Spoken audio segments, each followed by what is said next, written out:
Well, hello again, VK6CS here, and I just thought I'd do this as a part 2 to the previous video where I did a bit about where's the best place to put your ATU, because as you can see, I hope you can see, on here we have, it's a very small viewfinder on this blooming camera, which is a bit annoying, but you can see the frequency is 7.105 megahertz.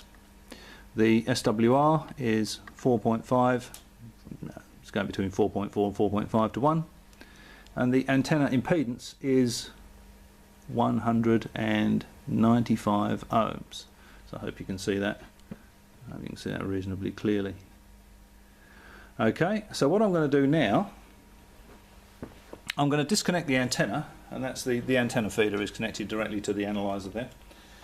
I'm going to disconnect that from the analyzer.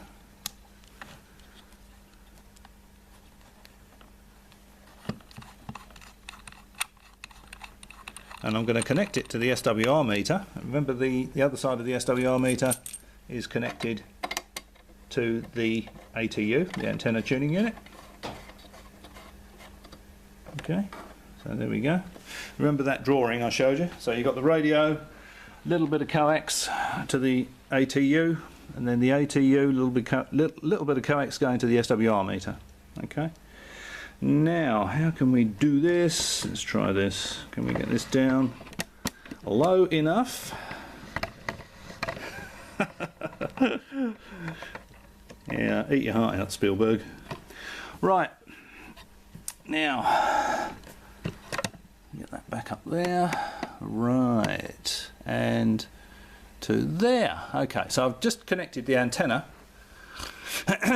to the antenna side of the SWR meter. The input side of the SWR meter goes to the output side of the tuner. Input side of the tuner goes to the radio. And the radio is set to 7.105 megahertz, exactly the same as the antenna analyzer was. And in fact, that was why the antenna analyzer was set to 7.105. Remember, it showed an impedance of 195 ohms on the feeder, and it showed an SWR of 4.4, 4.5 to 1. Okay, so now we'll energize that antenna. Let's get the camera, and I'll just zoom in on that. There we go. VK6CS testing. And there you go, that's showing an SWR of around 4. It's not a calibrated piece of equipment, so SWR of 4 or 4.5, and that's the condition at the antenna feeder. And I'll just go down now to the ATU, antenna tuning unit, which fortunately also has forward and reflected power indication on it. And I'll press the PTT again. VK6CS testing, because it is connected to an antenna. 50 watts forward, and you can see 0 watts reflected there. That SWR, standing wave ratio, or the reflected power, is 0.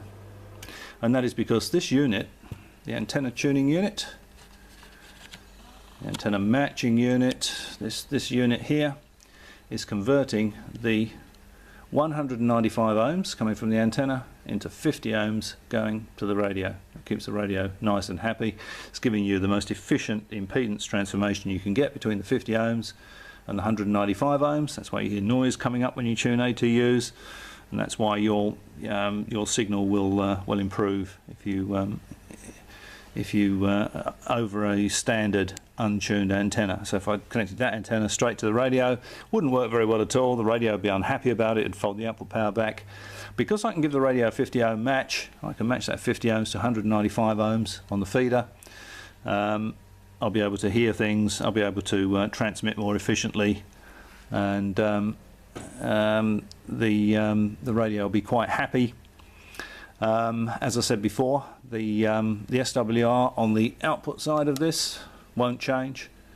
That's shown by the SWR meter, shown by the antenna analyzer, that the SWR on the actual feed point is on the end of the feeder there is around 4 to 1, 4.5 to 1.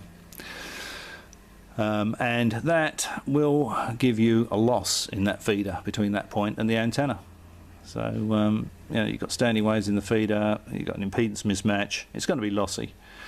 Whereas if you put an automatic tuner at the other end of the feed cable, so that it's directly at the feed point of the antenna, and then put the antenna analyzer on, be 1-to-1, it'd show 50 ohms, and there'd be far less loss in the feeder.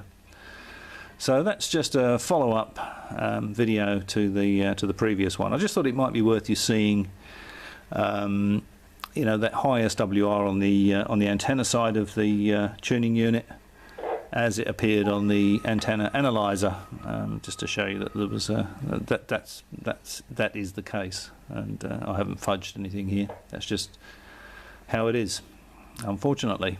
So remember when you're tuning this, what you're doing is you're providing a minimum SWR to the radio.